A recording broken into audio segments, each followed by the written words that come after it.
All right, my fellow agents, welcome back. It is I, X7, your agent of animated awesome, and this show too, and also the host of Zenorama, the podcast of heroes and monsters.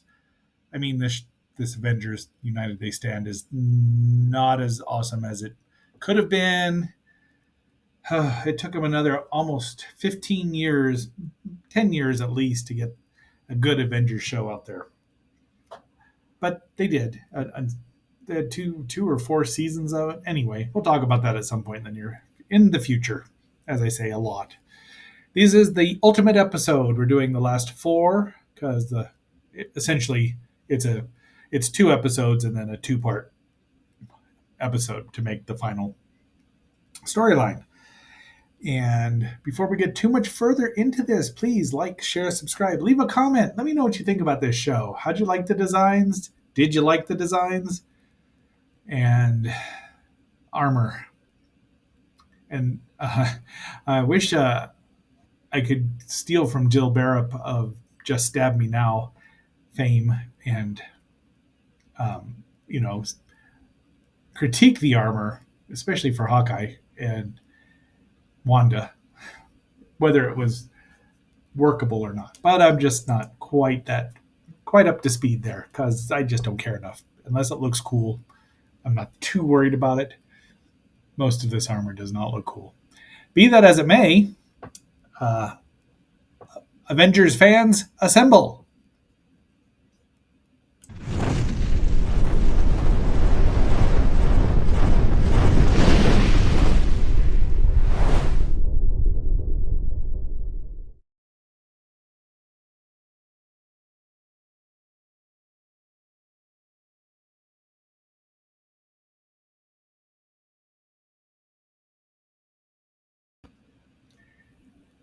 All right, we're starting out with a parade in the Avengers' honor.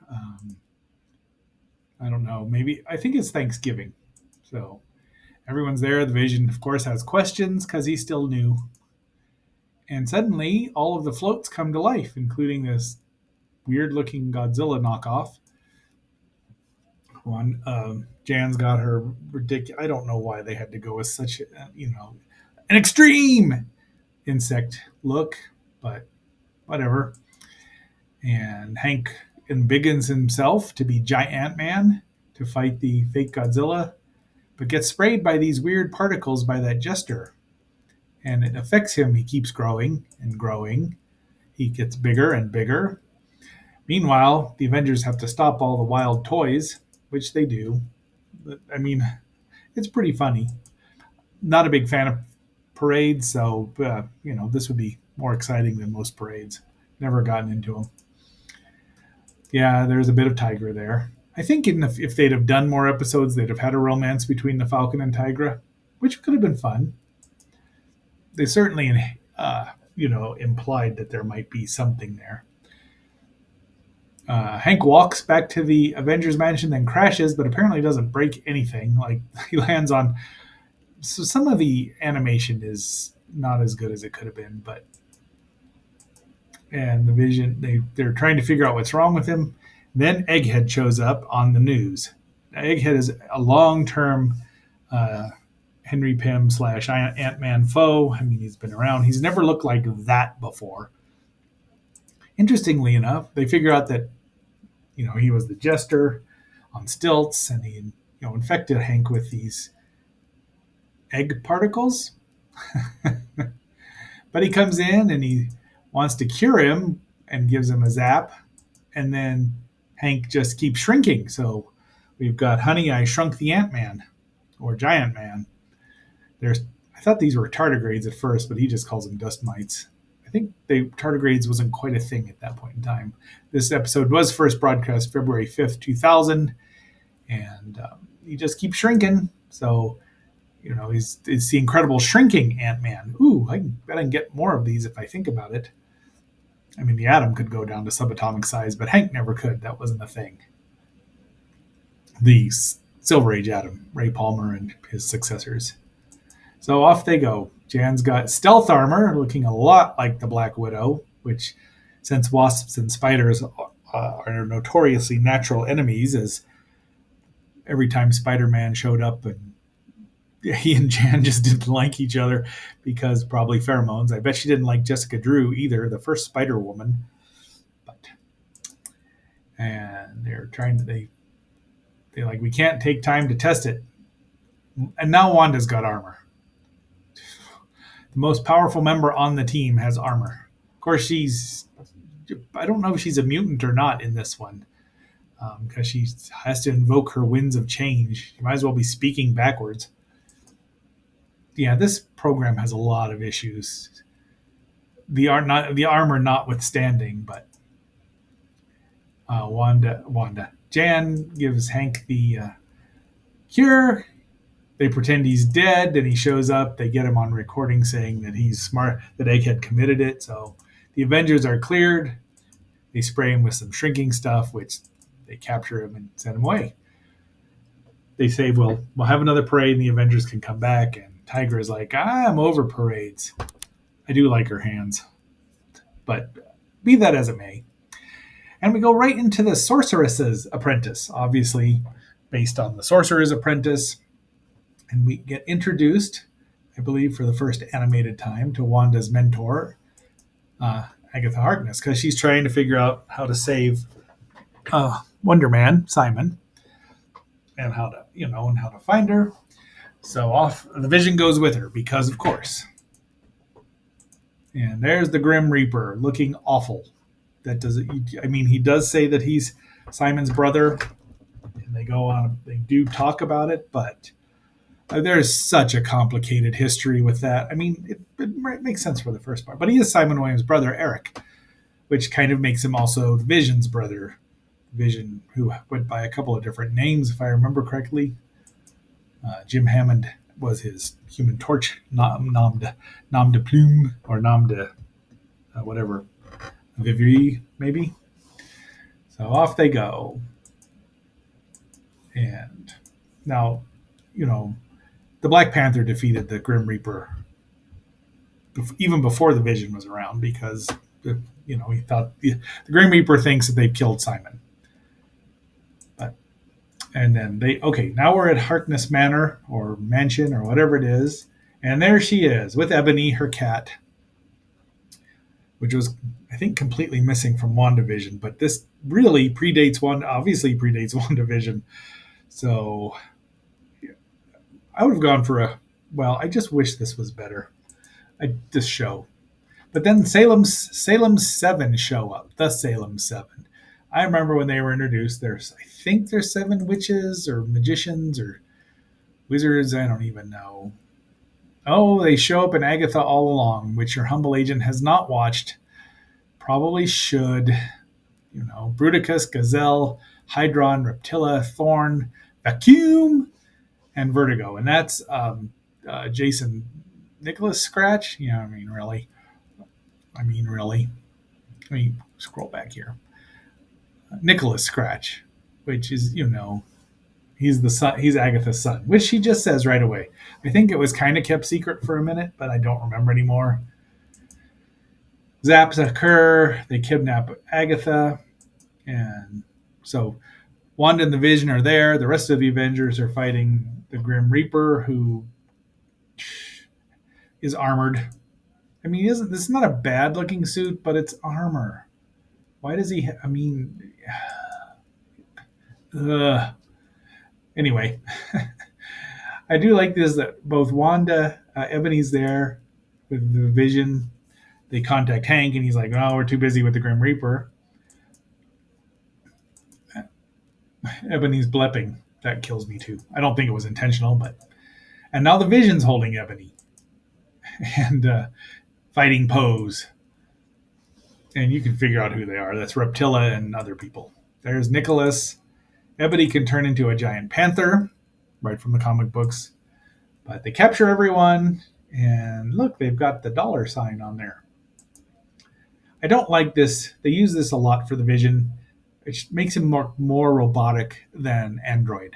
To me, an android is synthetic, obviously has circuits and things, but they're making him a robot, and that's Quicksilver's deal, calling him that. But the fight breaks out. Agatha gives all of her power to Wanda, which is from the comic books when the Ancient One finally kicks the bucket for the first time. He transfers all of his power to Doctor Strange. But there she goes, and Wanda's decided I can fix Simon, sort of. And Agatha's there to help. Zap, he wakes up and has no idea what's going on. Kissy kissy, Vision is there, and the Reaper says, I'll be back, Avengers. Alas, he won't. Because Earth, that episode was February 12th, 2000, and these two are from February 19th and February 26th, 2000. And these will be the last time we see, at least on television, this particular Earth's incarnation of Armored Avengers, which probably would have been a better title than United They Stand. So Hank's trying to figure out what's going on with Wonder Man. Hawkeye's glad to see him. Wonder Man remembers that the Vision's the one that zapped him and is like, oh, wait. Oh, now the Falcon in his very much cooler than his armor outfit. Although his jungle outfit's pretty cool. Jarvis shows up with food, and the Vision's an outsider. They have the basics here, but it's just, I don't know. And now we see Scorpion, the Zodiac. There's Scorpion or Scorpio and Taurus. They want to get this key working. And so there's a place on Earth where they're looking for the Iron Star or something dumb like that. The magnetic stuff interferes with Wonder Man because he's turning into a being of ionic energy, which if you read the comic books, you know this. This is what's happening. But there's guy, whatever his name is, he's like, fix this. So they go, I don't know where the Vision is. Oh, there he is. And look, they get into their chambers, but Tiger doesn't get any armor. But there you go. There's their jungle-ish armor, and then Hawkeye gets his, I think his iceberg armor, his Arctic armor. Oh, he looks like the super adaptoid. Now that might have been on purpose, and if it was, kudos. He's just not green. And Simon is told not to go, but he shows up anyway. And he and the Vision seem to be cool. I mean, they were cool most of the time, except for about 8 issues after his return in Avengers 151, 7 or 8. Yeah, I know. Off they go. And Jan goes to talk to Cornelius Van Lunt, a.k.a. Taurus. Hank tags along without telling her. There's Scorpio, and see, that's his ionic energy form. I didn't read those Avengers where he gets those powers because when you only need one strong man on the team at a time. Really, I mean, having Thor and Wonder Man and Iron Man. Well, Iron Man fulfill anyway. They're trying to figure out what's going on, and Hank says, "I'm sorry, I followed you," and she's annoyed. And then there's just a picture of Red Wing because I think that's as far as outfits go, that's one of the better ones. Tigra lands. She's going to fight old Leo, of course. And I forget who this was supposed to be. Simon can't control his powers. He actually said that. And I'm not saying that, Age of Ultron stole lines from this, but, Hawkeye and Quicksilver said that at least once each. There's Ares. Hank and Janet go and infiltrate Van Lunt's headquarters. They find the island in Japan where the Iron Star, I don't know what it's called, but the robots come in and zap Hank, and so off they go. She gets them to do the old wipe each other out trick, and this is our last episode, by the way. And they blow up the top part of Van Lunt's headquarters. At least it looks like it. Tigra and Leo have a pretty good fight, and you'd think they, have a lot in common. Tigers are bigger than lions, but, inhabit separate continents completely, and rarely met, no matter what you see in Tarzan shows. Yeah, I don't remember. That's not. I don't know who she is. Vertigo, maybe. Virgo, probably. But Redwing activates his crash armor, so at least it came in handy. They blow up all of the magnets, and all of the Zodiac disappear. So they have some sort of teleportation thing at least. There's Ares. Hawkeye and him have a tussle, but he blows it up. Wonder Man starts to beat up. I don't know which one this is. We don't see Cancer at all, really, but he grabs Wanda. Then he goes down or he starts changing again. But they zap everything. I mean, look at that. It's even moving. I hope that Wanda didn't smack into the Vision when he wasn't ethereal. So he's sad because Wonder Man is in pain, and that causes Wanda pain. So they lose Hank and Janet lose the Quinjet into the volcano lava, and there's the full Zodiac. So Pisces, Cancer, Sagittarius. I don't care. Is that Pisces? No, that's not Pisces. Cancer. That's the Gemini. That would be Pisces, probably. But, they're marshaling their super secret powers over this island, and they want to grab that. Oh, there it is. The meteorite that Van Lent wants for some reason, which is unspecified. But they actually manage to blow it up. Hank manages to blow it up, but they retrieve most of it, except for those pieces there, which the Avengers take. And there's his what Cornelius wants, and Wonder Man will fix him. But that's it. We fade out. Does that look like where Hank fell right there? Maybe? I don't know.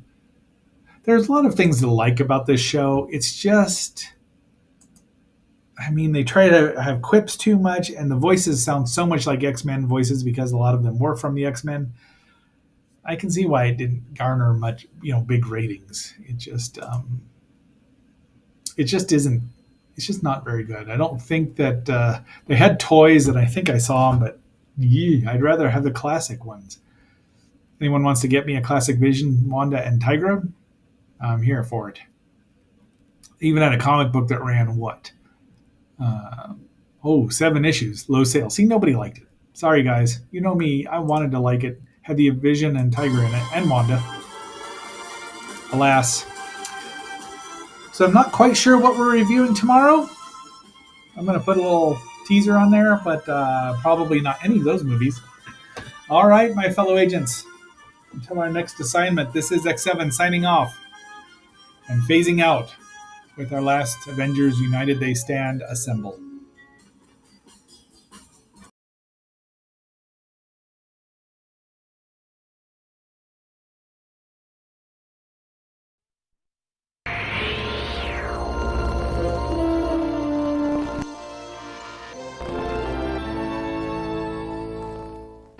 Where are all these people running? They're hurrying to their video stores so they won't be left out of Orion Home Video's Monster Movie Madness.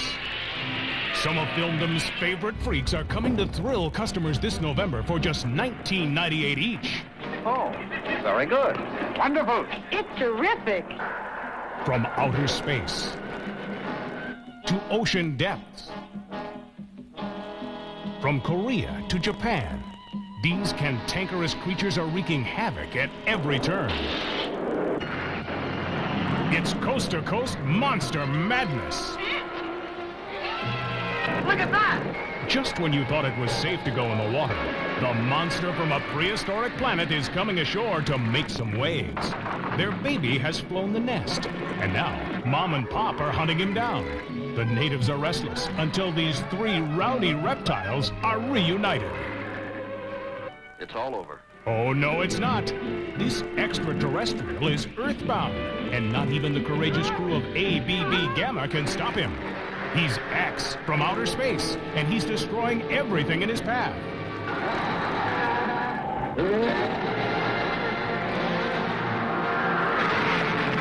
Oh, help me!